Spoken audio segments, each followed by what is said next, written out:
Oke. Assalamualaikum warahmatullahi wabarakatuh. Oke, kembali lagi dengan saya. Sebelumnya perkenalkan terlebih dahulu, nama saya Muhammad Ali Basaliaki dengan NIM 24641 dari Prodi Pendidikan Bahasa Indonesia Universitas PGRI Jombang. Di sini saya akan menjelaskan tentang teori humanisme dari Rogers dan Maslow yang memiliki peran aktif dalam pembelajaran bahasa. Oke, teman-teman, yang pertama sebelumnya yaitu di sini ada bab pendahuluan. Ya, yang pertama, belajar bahasa tidak hanya berkaitan dengan aspek kognitif seperti penguasaan struktur kosakata dan keterampilan berbahasa, tetapi juga melibatkan aspek afektif yang berhubungan dengan perasaan, motivasi, sikap, dan kepercayaan diri serta peserta didik.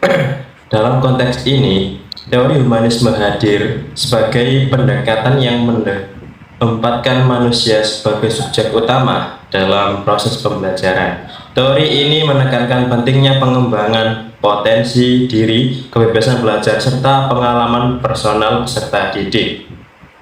Tokoh utama dalam teori humanisme seperti Carl Rogers dan Abraham Maslow memberikan landasan konseptual yang kuat mengenai peran emosi dan kebutuhan manusia dalam belajar. Penerapan teori humanisme dalam pembelajaran bahasa diyakini dapat menciptakan suasana belajar yang bermakna, menyenangkan, dan mendorong partisipasi aktif peserta didik. Yang selanjutnya, pengertian teori humanisme. Teori humanisme merupakan aliran dalam psikologi dan pendidikan yang memandang manusia sebagai makhluk yang memiliki potensi positif, kebebasan memilih, dan dorongan untuk mengaktualisasikan diri dalam belajar.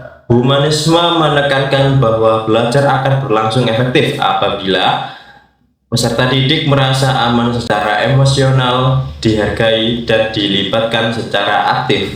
Humanisme menolak pandangan pembelajaran yang bersifat mekanis dan otoriter, serta lebih menekankan pada pembelajaran yang berpusat pada peserta didik. Yang selanjutnya, yang C, teori humanisme Carl Rogers. Yang pertama, konsep dasar Rogers. Carl Rogers mengembangkan pendekatan student-centered learning yang menekankan bahwa belajar akan bermakna jika melibatkan pengalaman langsung peserta didik. Menurut Rogers, tujuan utama pendidikan adalah membantu individu menjadi pribadi yang berfungsi secara penuh. Yang selanjutnya, yang D, teori humanisme Abraham Maslow. Yang pertama, hierarki kebutuhan Maslow. Abraham Maslow mengemukakan teori hierarki kebutuhan manusia yang terdiri atas 5 tingkatan, yaitu yang pertama, kebutuhan fisiologis, yang kedua, kebutuhan rasa aman, yang ketiga, kebutuhan cinta dan rasa memiliki, dan yang keempat, kebutuhan penghargaan, serta yang terakhir, yang kelima, kebutuhan aktualisasi diri. Maslow berpendapat bahwa kebutuhan pada tingkat tinggi bahwa harus terpenuhi terlebih dahulu sebelum individu dapat mencapai aktualisasi diri. Yang kedua, relevansi teori Maslow dalam pendidikan.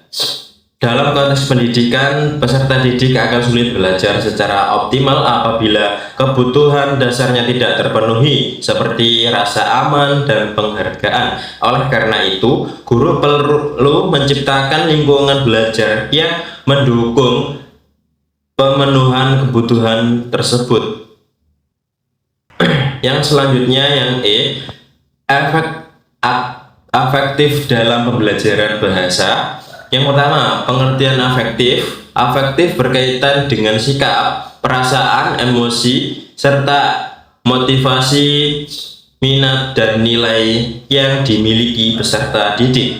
Dalam pembelajaran bahasa, afek afektif berpengaruh besar terhadap keberanian berbicara, kepercayaan diri, serta keterlibatan aktif siswa. Yang kedua, peran afektif dalam pembelajaran bahasa. Aspek afektif mempengaruhi yang pertama motivasi belajar bahasa, yang kedua kepercayaan diri serta komunikasi, yang ketiga sikap terhadap bahasa dan budaya, yang terakhir tingkat kecemasan. Yang selanjutnya yang F, implementasi teori humanisme dalam afektif dalam pembelajaran bahasa. Implementasi teori humanisme dan afektif dalam pembelajaran bahasa terdapat dilakukan melalui yang pertama, pembelajaran komunikatif dan kolaboratif, yang kedua, afektivitas bermain peran atau yang disebut juga role play, yang ketiga, diskusi kelompok, yang keempat, penilaian autentik dan afektif reflektif, yang kelima, guru sebagai pendamping dan motivator. Pendekatan ini membantu peserta didik mengembangkan kemampuan bahasa sekaligus kepribadian, empati, dan kesadaran diri.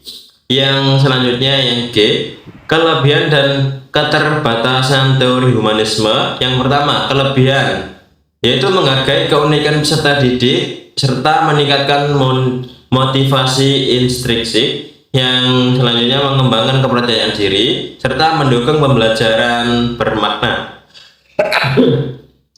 Yang kedua, keterbatasan. Yang pertama, membutuhkan waktu yang relatif lama.